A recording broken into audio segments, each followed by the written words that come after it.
Las armas con munición han caracterizado las guerras en el siglo XX. Pero este tipo de armas ya se utilizaban en el mundo antiguo. Algunas de las más mortíferas de esa época eran prototipos de las armas modernas. ¿Quién inventó la primera arma de fuego? ¿Sirvió para defender de las invasiones toda una civilización? ¿Cómo contribuyó este enorme mortero a la derrota de la monarquía inglesa? ¿Funciona realmente una ingeniosa fórmula secreta como proyectil trazador?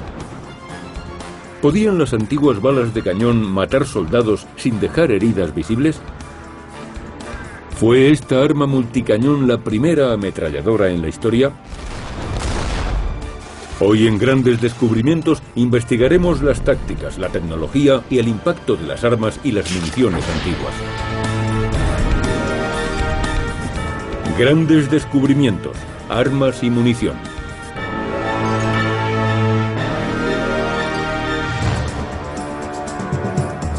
Las armas con munición han dominado los campos de batalla durante más de 1000 años. Han destruido fortalezas impenetrables y aniquilado ejércitos. ¿Pudo construirse el primer cañón con poco más que bambú y cuerda? En el siglo XIII, los ingenieros militares chinos se enfrentaron a su mayor reto hasta la fecha. Debían desarrollar un arma para salvar a su pueblo. Para la civilización china, la gran crisis de la Edad Media fue la invasión de los mongoles. La conquista de China siempre había sido la gran ambición última de los hombres que gobernaban las estepas del Asia Central. Comparada con las estériles praderas de Mongolia, China era la tierra de la abundancia. Liderados por Genghis Khan y su clan, el imperio mongol se fue extendiendo paulatinamente hacia el sur, invadiendo territorio chino. Si los mongoles hubiesen conseguido conquistar toda China, se habrían convertido en el imperio más poderoso del mundo. Pero los chinos opusieron una fuerte resistencia a la invasión mongola. Tenían ciudades muy grandes, con más de 1 millón de habitantes, grandes industrias manufactureras y un gobierno centralizado. Además, había un sistema gubernamental de financiación para la investigación y el desarrollo que nos resulta mucho más familiar hoy que los sistemas de la mayoría de sus contemporáneos. Las armas de guerra chinas debían evolucionar. Los ingenieros militares empezaron a experimentar con urgencia. Una de las armas que desarrollaron para detener el avance de las hordas mongolas fue la lanza de fuego. Un informe de la defensa de la capital del norte, Kaifeng, en 1232, describe el uso de la nueva arma. Se llena de pólvora. Al encenderla, las llamas salían de repente hacia adelante más de 10 pasos y nadie se atrevía a acercarse. Sabemos que los chinos utilizaban las lanzas de fuego para defenderse y las describían como una de las pocas armas que asustaban realmente a los mongoles.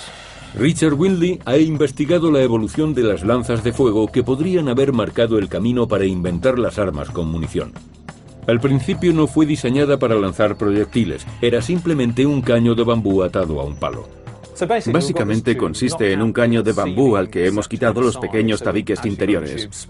Tenemos pues un tubo alisado con una espiga de madera y un poco de papel de lija para conseguir una pared interior razonablemente lisa.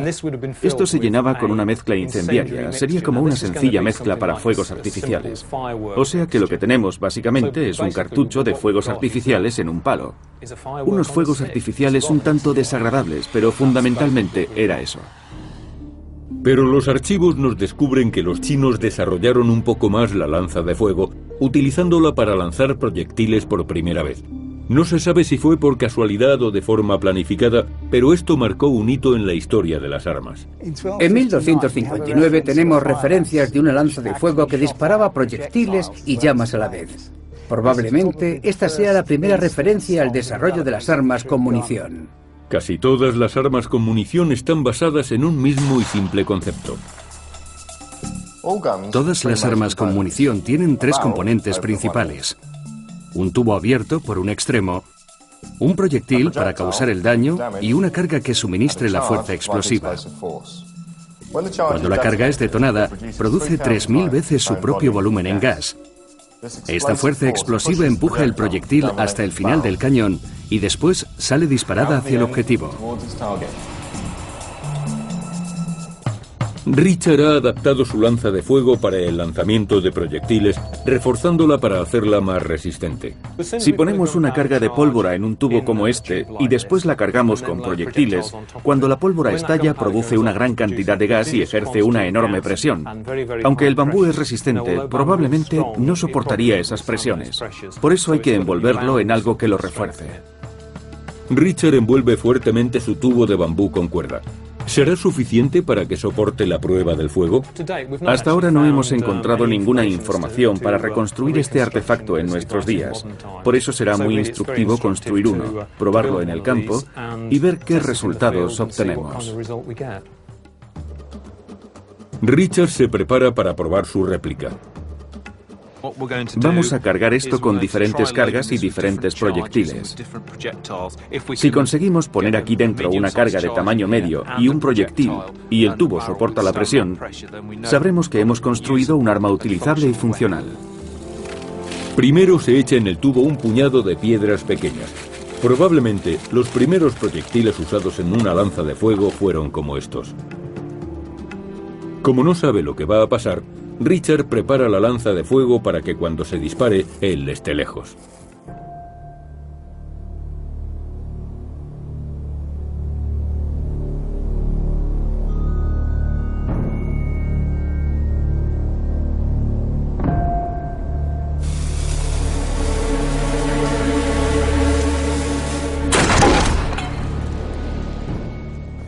¡Excelente! Esta vez hemos puesto 28 gramos de pólvora. Parece que no se han producido daños visibles en el tubo, lo cual es interesante y me ha sorprendido bastante. Este artefacto parece ser mucho más resistente de lo que yo imaginaba. Nuestro experimento demuestra que esto podría ser un arma. Ahora vamos a ver si se ha producido algún daño en el maniquí. Estoy muy sorprendido. El maniquí está completamente acribillado. Como se puede ver, los afilados trozos de grava han impactado en muchas partes del torso. Creo que esto se acerca mucho a algo que habría resultado mortal. Después de disparar con éxito un puñado de grava y haberlo soportado, ¿podrá este antiguo prototipo de bambú ser utilizado para disparar un único proyectil como las armas modernas? Richard lo duda. Realmente esto es algo muy distinto, porque en este caso vamos a generar una presión muy grande y es bastante improbable que el bambú lo resista. Hace falta un tubo de metal bien hecho para que soporte lo que se llama un proyectil oclusivo, es decir, uno que ocupa todo el tubo y que deja muy poco espacio dentro. El arma está cargada con una única bola de piedra.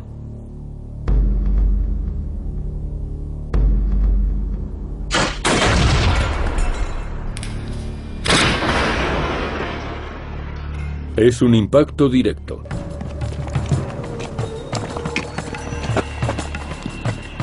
No le hemos alcanzado exactamente en el corazón, pero sí cerca. No sé a dónde ha ido a parar el proyectil, pero aquí es donde golpeó. Creo que... Oh, vaya, lo ha atravesado. Lo ha atravesado y ha salido por el otro lado. Este tejido elástico consiguió detenerla. Pasó de lado a lado. Creo que podemos decir con seguridad que si hubiese sido un hombre habría muerto o estaría muy herido. ¿Y el arma ha soportado la prueba? Parece que se ha abierto una pequeña grieta en el tubo, pero la cuerda de cáñamo que lo rodea parece que lo ha mantenido todo unido.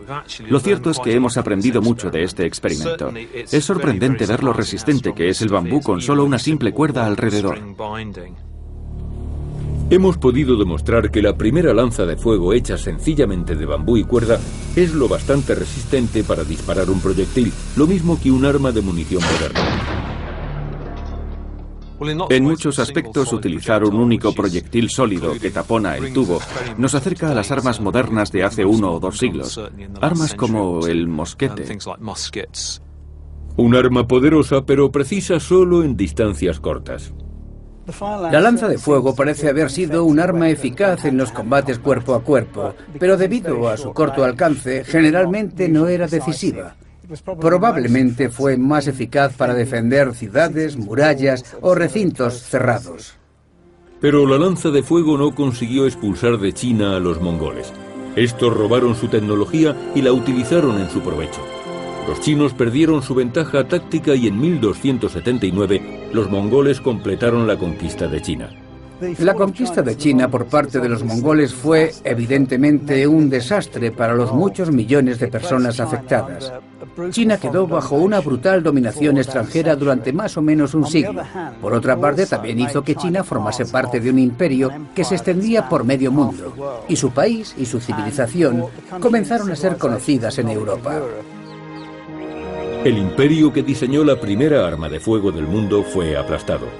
Pero los mongoles llevarían el conocimiento de esta nueva arma más allá de las fronteras de China hasta Europa. Fue el comienzo de las armas de fuego en el campo de batalla.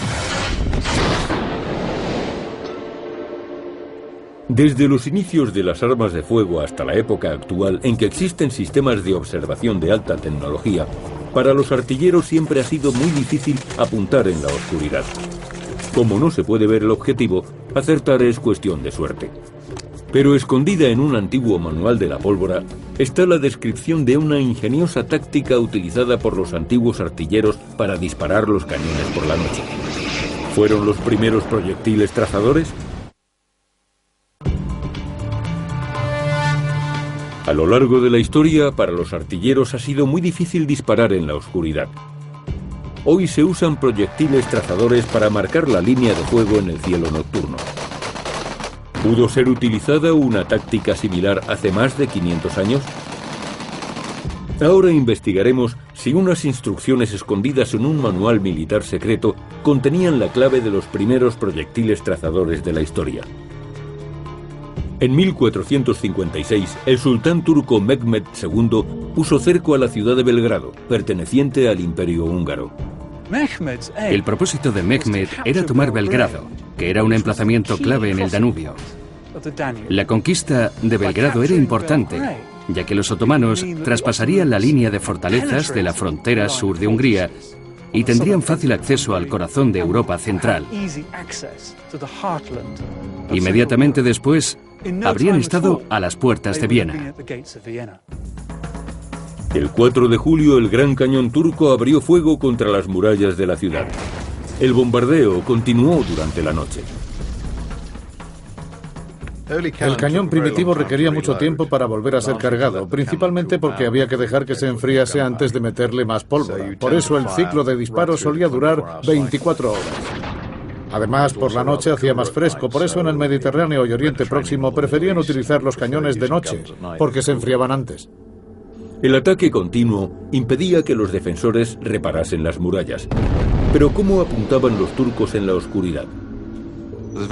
Disparar de noche no es muy efectivo, porque si no ves dónde cae el proyectil, no sabes el resultado obtenido. La respuesta tal vez se encuentre en unos antiguos manuscritos que hablan sobre la pólvora, un manual militar alemán del siglo XIV conocido como el Libro de la Pirotecnia. Algunas copias de este libro han perdurado. Es uno de los más antiguos que habla sobre la pólvora en Europa. Bob Smith está estudiando un ejemplar que se conserva en los sótanos de las Reales Armerías de Leeds, Inglaterra. Estos ejemplares de libros sobre pirotecnia comenzaron a escribirse a finales del siglo XIV y se siguieron actualizando durante unos 200 años. Los libros están escritos como un manual de instrucciones y dan explicaciones prácticas sobre la pólvora y cómo disparar, además de incluir ilustraciones. En realidad son instrucciones sobre cómo hacer la pólvora, artilugios incendiarios y disparar armas de fuego. Son textos muy importantes porque dan mucha información sobre la pólvora y las armas en un periodo en el que no hay muchos más escritos sobre esto. Habiendo sido copiados tantas veces por personas diferentes y en idiomas diferentes, algunos expertos temen que se hayan perdido muchas cosas en la traducción. Bob piensa de otro modo. Se pensaba que tal vez no fuesen fiables.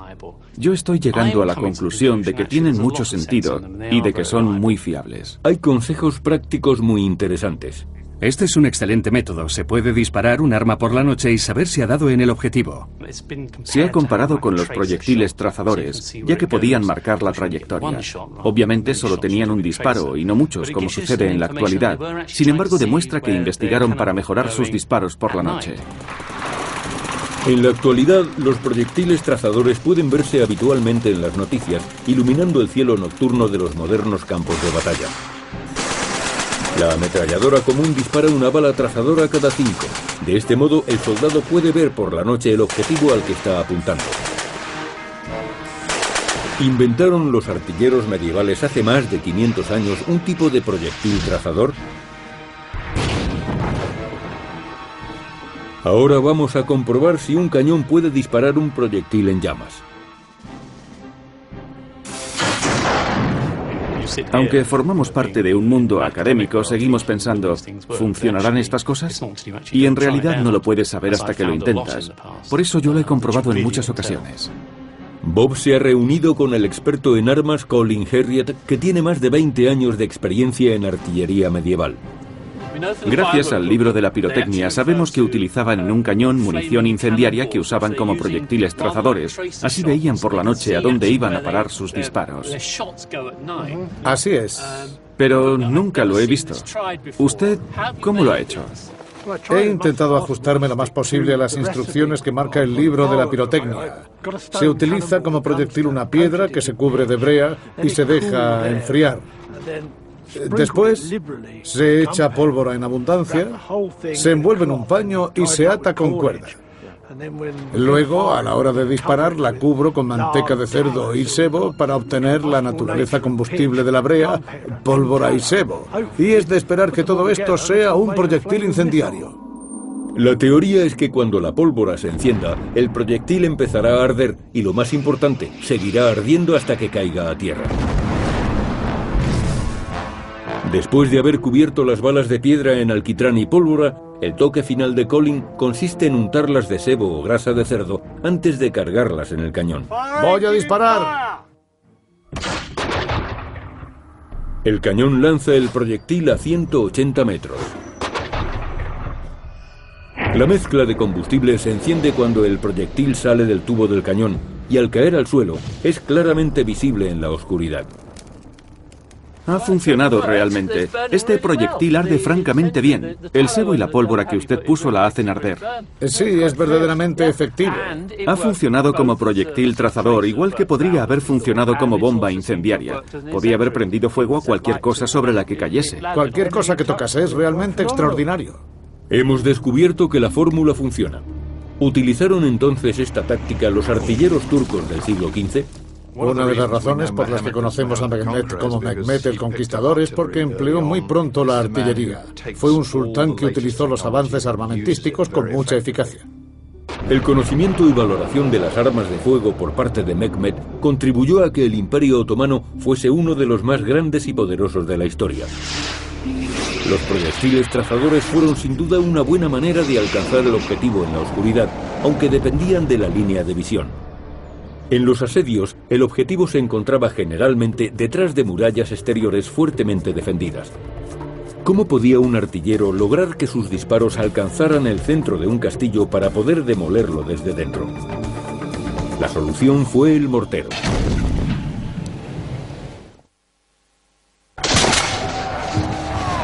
Durante una guerra que asoló Inglaterra, construyeron un cañón para conquistar un inexpugnable castillo.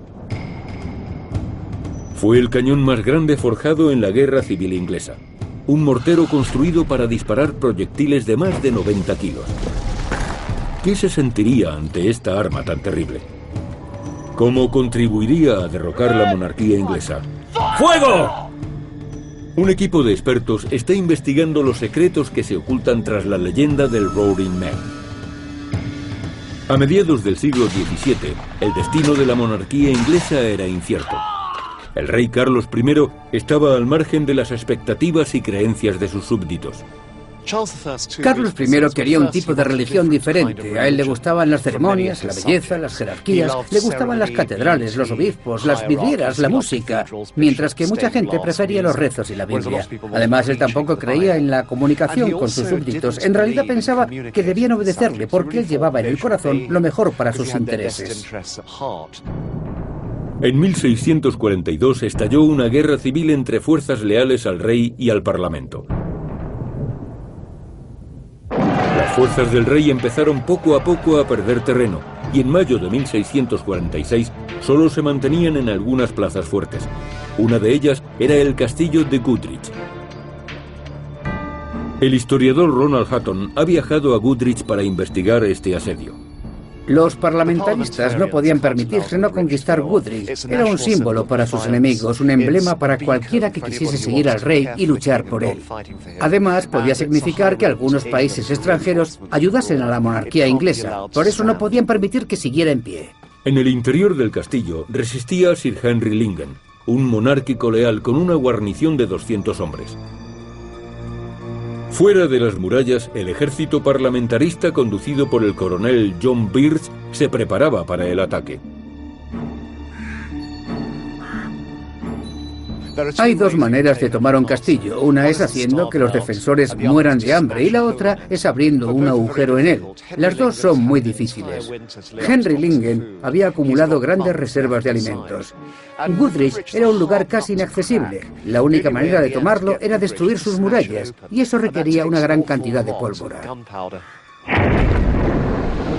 Pero la muralla exterior de Goodrich era demasiado sólida para que los cañones pudieran derribarla. Los muros cortina tenían 18 o 20 metros de altura. Romper esos muros era difícil porque estaban reforzados por detrás con madera y tierra.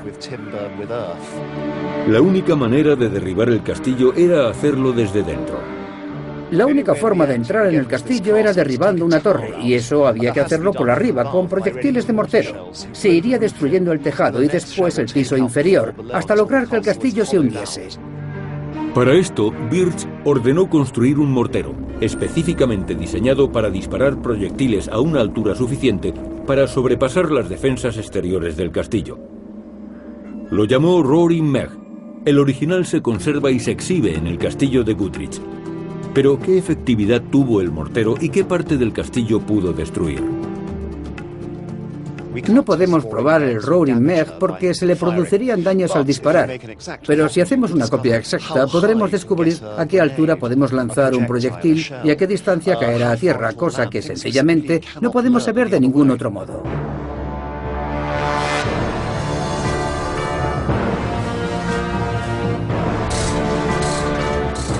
Ian Henn, uno de nuestros expertos, ha construido una réplica. Es idéntica al original hasta en el menor detalle. La réplica que hemos construido es lo más parecida posible al original en su estado actual, teniendo en cuenta la variación de grosor alrededor de la boca, igual que en el original. Y se han copiado todas las imperfecciones con la mayor fidelidad posible. Es una copia muy exacta en sus dimensiones, que debería proporcionarnos una idea precisa de la energía y potencia que conseguía el original en el asedio de Goodrich. Para probarlo, Ian y su equipo han trasladado la réplica a un campo de tiro en el sur de Inglaterra. No sabemos si el mortero alcanzaría a toda la extensión del castillo, pero por la distancia que alcancemos hoy podremos descubrir hasta dónde llegaron los proyectiles de mortero en el interior del castillo. Tony Masti, experto en balística, nos ayudará a investigar la altura que alcanzaban los disparos del mortero y si podían superar la muralla exterior. Lo ha colocado para que dispare en un ángulo de 45 grados, en la misma posición que el original. Con un mortero, 45 grados ofrecen la trayectoria perfecta para conseguir la altura máxima. Conociendo el ángulo, la altura del disparo se calcula midiendo el alcance. Por lo general, la altura que consiga el proyectil será una cuarta parte de la distancia que recorra.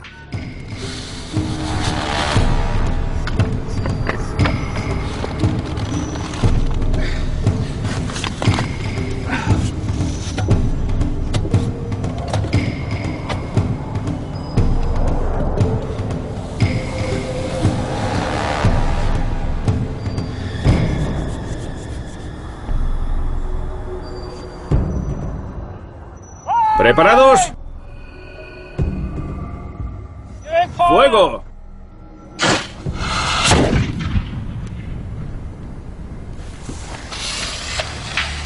Una vez disparado el mortero, Ian y Tony miden cuidadosamente la distancia entre el lugar donde ha caído el proyectil y el arma.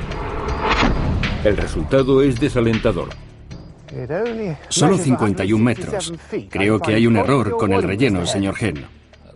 Esta vez se ha quedado un poco corta, mucho más de lo que yo hubiera imaginado. Después de medir la distancia, Tony puede calcular si hubiese superado la muralla exterior de Goodrich. ¿Cuál ha sido el resultado, Tony? ¿Habría llegado al castillo? 51 metros a 45 grados nos da unos 12 metros de altura. Eso no es suficiente, pero al menos hubiese impactado en el castillo. Creo que para el próximo disparo vamos a poner un poco más de relleno y trataremos de disparar con algo más de potencia. El relleno de paja se utiliza para contener la pólvora cuando se enciende, produciendo una explosión más violenta y un mayor alcance.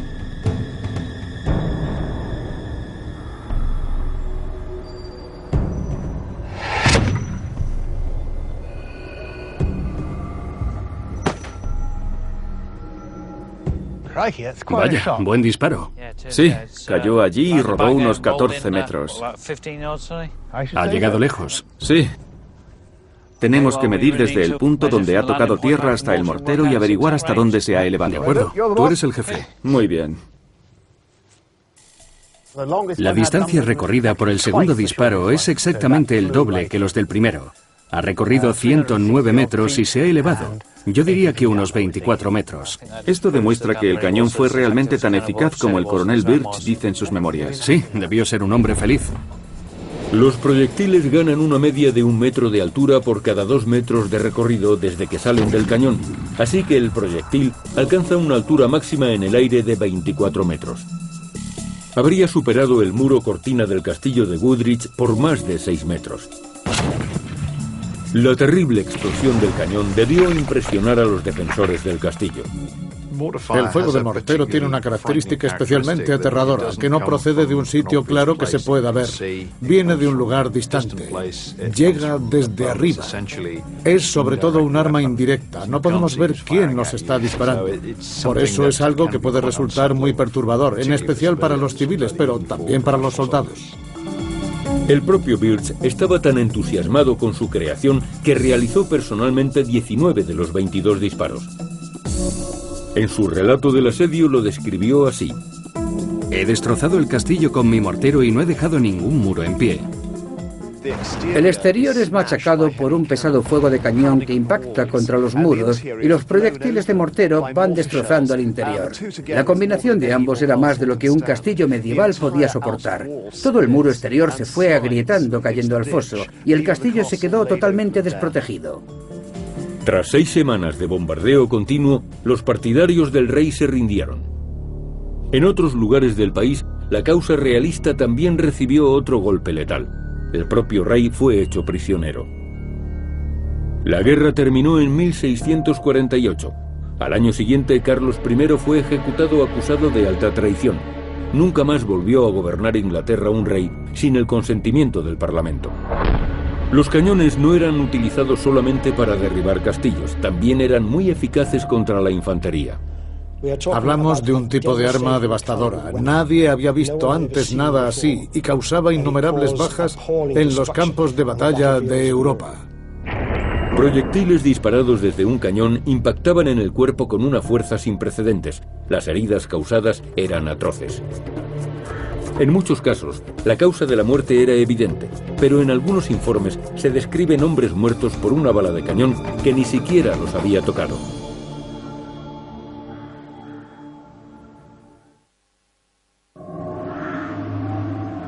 A lo largo de la historia han circulado relatos por los campos de batalla de fenómenos raros y muertes extrañas. Ninguno más misterioso que el legendario viento de la bala de cañón, según el cual había hombres que morían a causa de una bala de cañón que ni siquiera los había tocado. El viento de la bala de cañón es un fenómeno muy extraño y fue descrito por primera vez en la década de 1540. Se contaba cómo una bala de cañón pasaba cerca de alguien, aparentemente sin tocarlo, y cómo esa persona caía muerta. Después, cuando esa persona era examinada, no se encontraba en ella ninguna herida externa. ¿Qué fue lo que causó realmente esas muertes? ¿Cómo es posible que una bala de cañón mate a alguien sin dejar ninguna herida? Por primera vez, un equipo de expertos está reuniendo pruebas para descubrir la verdad que se esconde tras el misterio del viento de la bala de cañón. Cuando impactaba directamente en las tropas enemigas, el cañón rompía las cerradas formaciones habituales del periodo medieval.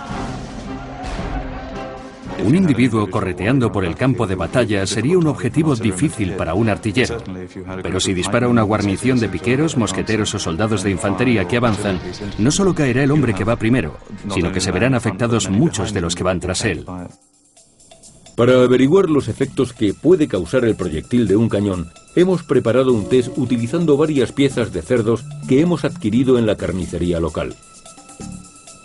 ¿Podrá una bala de cañón atravesar los 4 desde 15 metros de distancia?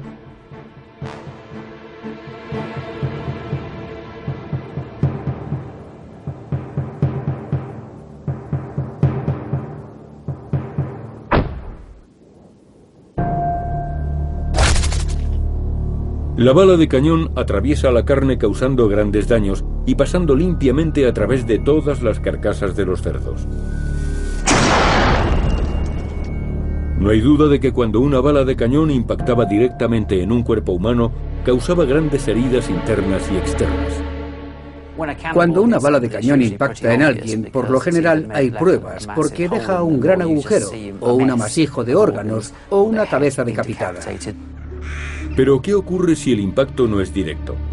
Las historias del viento de la bala de cañón hablan de balas que pasaban cerca de personas que caían muertas.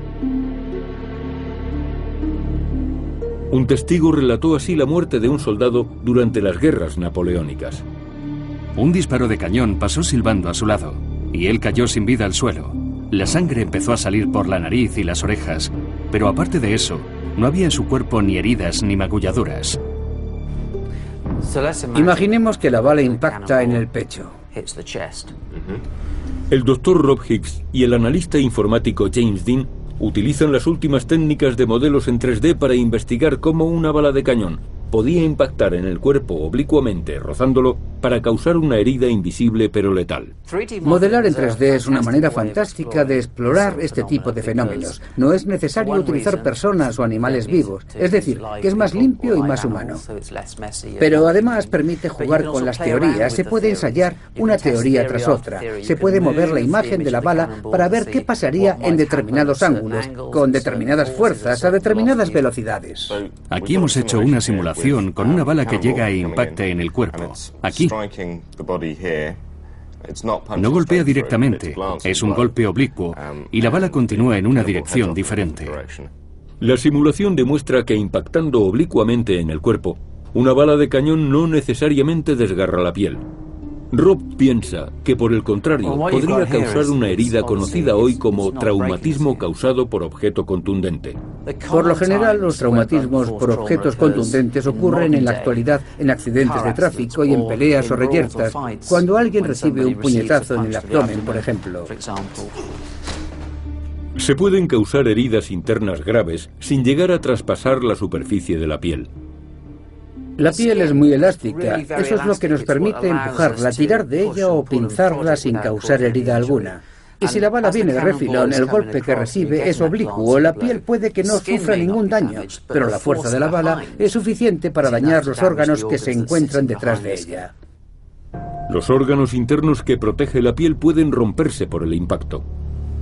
La hemorragia interna puede ser grave y la persona puede morir rápidamente, sin mostrar ninguna señal externa de haber resultado herida. Aquí tenemos los pulmones. Un golpe súbito en lo alto del pecho puede ser igualmente letal. Una bala de cañón puede impactar en la zona del corazón y hacer que éste se detenga. El individuo sufre una parada cardíaca y muere. O podría causar daños en la aorta, el vaso sanguíneo más importante, la gran arteria por la que entra la sangre del corazón y es distribuida a través de ella al resto del cuerpo. Sí, podemos simular un desgarro de la aorta así. Como se ve aquí, la sangre ya no circulará ahora por la aorta, saldrá fuera de ella y la persona morirá en cuestión de segundos por esa pérdida de sangre. Y también es probable que no haya ningún signo externo de lesiones.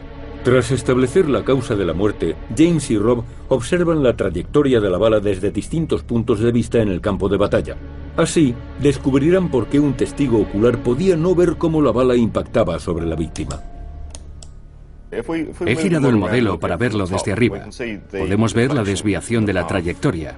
Sin embargo, si estuviésemos en pie en el campo de batalla, al mismo nivel que este hombre que recibe el impacto, sería mucho más difícil detectar en un instante el cambio de dirección. Es sorprendente porque viéndolo desde esta perspectiva, imaginen que yo soy un soldado sobre el terreno. Yo veo esa bala que cruza y aparentemente no toca al soldado. Cuando me acerco a él, probablemente no vea ninguna señal de que ha resultado herido.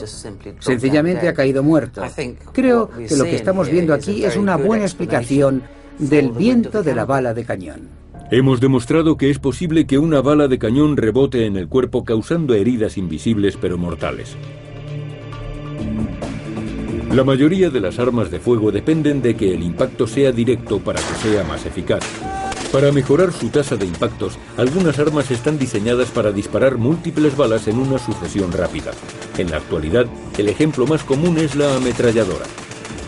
¿Pero es posible que ya en el siglo XIV hubiese un prototipo de esta eficaz arma?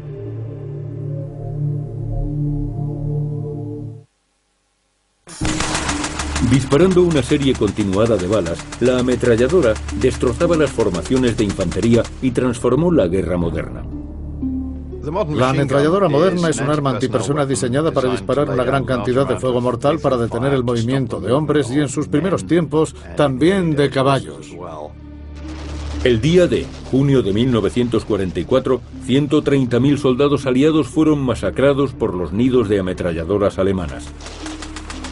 600 años antes, un rey inglés, Eduardo III, había arribado a esas mismas costas normandas para reclamar el trono de Francia. Su ejército llevaba consigo algunos de los primeros cañones utilizados en las guerras europeas. Y entre ellos también había lo que podía ser la primera versión de la ametralladora. Uno de nuestros expertos, Andrew Ayton, está investigando el impacto real de esta arma secreta en la batalla por Francia. Hay paralelismos sorprendentes entre la llegada de Eduardo III a Normandía en 1346 y el día D, 600 años después. El más significativo es que ambas fueron operaciones marítimas, desembarcos anfibios a gran escala y también, por supuesto, las dos operaciones fueron preparadas en una costa hostil. Eduardo, un rey joven y ambicioso, quería extender sus dominios por Europa. Llevaba 10 años en guerra contra el rey de Francia y durante ese tiempo había lanzado una serie de frustrantes y fallidas campañas sobre varios lugares del reino de Francia. En 1346 fue presionado por la clase política de Inglaterra para atacar Francia y llevar la guerra a un punto decisivo. Para conseguir su objetivo, Eduardo había ordenado construir un arma conocida como Ribault de Queen. Un Ribault de Queen es un arma de fuego multicañón. Descarga múltiples disparos sobre el enemigo. Al principio debió de ser muy simple, unos tubos sujetos a una plataforma o algo parecido. Y vieron que disparándolos con rapidez causaba muchas bajas en el enemigo que les estuviese atacando. Colin Harriet, experto en armas, ha investigado y construido una réplica idéntica del multicañón de Eduardo. Tienes que usar la imaginación y los conocimientos que puedas obtener de los viejos escritos. Conseguí algunos tubos hechos para esta arma y fundí yo mismo otros para poder tener los 9 que quería. Así que prácticamente la construí desde cero. Pasar del cañón simple al multicañón fue una gran innovación de los constructores medievales de cañones. Las primeras armas que usaban pólvora tenían más o menos un 15% de posibilidades de fallar. La pólvora absorbe la humedad. Por eso, si dispones de más de un cañón, aumentas las posibilidades de dar al objetivo. Si uno falla, están los otros y puedes disparar con todos. Aumentan tus posibilidades de supervivencia. Y el ejército de Eduardo necesitaba cualquier mínima ventaja que pudiera obtener. El 26 de agosto de 1346, habían avanzado hacia el este desde Normandía hasta la población de Crécy. Los ingleses estaban en inferioridad numérica de 4-1 y se enfrentaban a la mejor caballería pesada del norte de Europa. El ejército al que se enfrentaba Eduardo en Crécy era una fuerza imponente. Podía tener fácilmente 12.000 jinetes de caballería pesada, o sea, provistos de armadura, tropas montadas que se enfrentaban a Eduardo en la noche de la batalla. De nuevo en Inglaterra, Colin se dispone a probar su cañón contra un grupo de objetivos del tamaño de los soldados. ¿A cuántos alcanzará ¿Y qué daños producirá? En cada tubo vamos a poner unas 12 balas de plomo del calibre 54, y vamos a disparar el cañón central. Poniendo un rastro de pólvora, es de esperar que el fuego se extienda, encienda todos los cañones y los objetivos sean acribillados. Después de cargar los 9 cañones y preparar el rastro de pólvora, Collins se está preparando para disparar el Revolt de Queen por primera vez.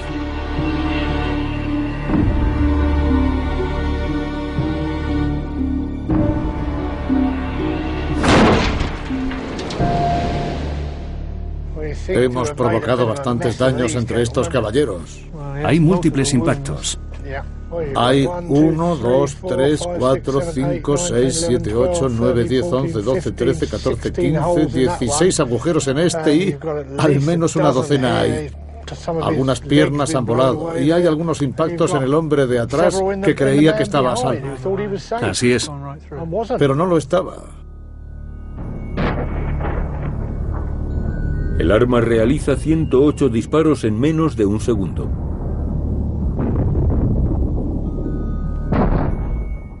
Si hacemos fuego a unos 200 metros y están avanzando a pie, probablemente podríamos hacer 5, 6, tal vez incluso más descargas. Sí. La cantidad de metal lanzada sobre el enemigo en un corto periodo de tiempo resultaría totalmente desconcertante. El que no resultase alcanzado, herido o muerto estaría aterrado al ver la cantidad de hombres que caía a su alrededor. Disparar múltiples balas en una sucesión muy rápida habría contribuido a dar la ventaja a los soldados del rey Eduardo sobre un enemigo numéricamente superior. Los ingleses rompieron así las formaciones francesas, obligándoles a retirarse y a ponerse a cubierto. Si se usaron estas armas multicañón, esto habría dado a los ingleses una ventaja enorme justo al comienzo de la batalla. Pero los franceses no estaban desprotegidos en Crécy. Era la época de los caballeros, cuando los nobles iban a la batalla con toda su armadura. Para averiguar si el Revolt de Queen era capaz de perforar una armadura de acero, Collins se dispone a disparar contra un peto de acero de calibre 14.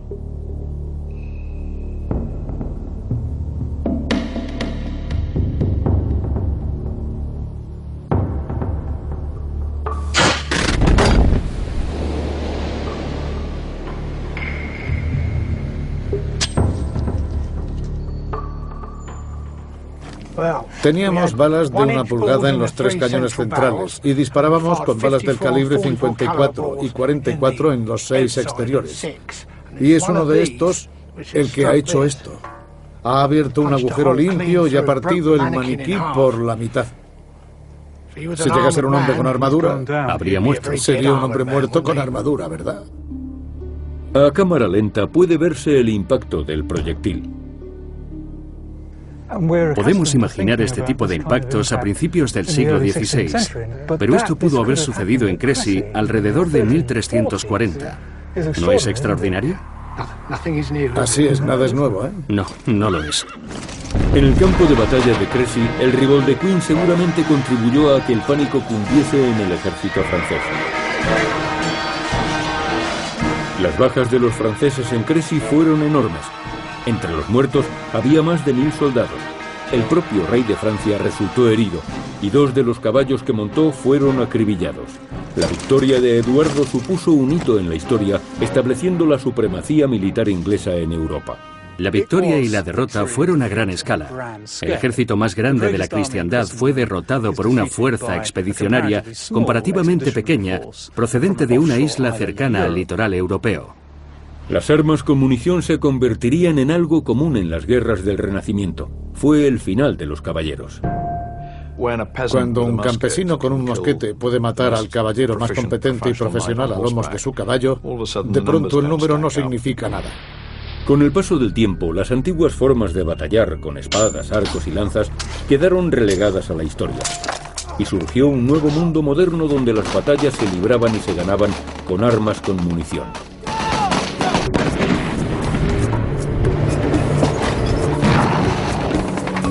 Desde las primeras lanzas de fuego de la antigua China a los enormes morteros y multicañones de la Europa medieval, La historia se ha ido escribiendo al mismo tiempo que evolucionaban las armas y la munición.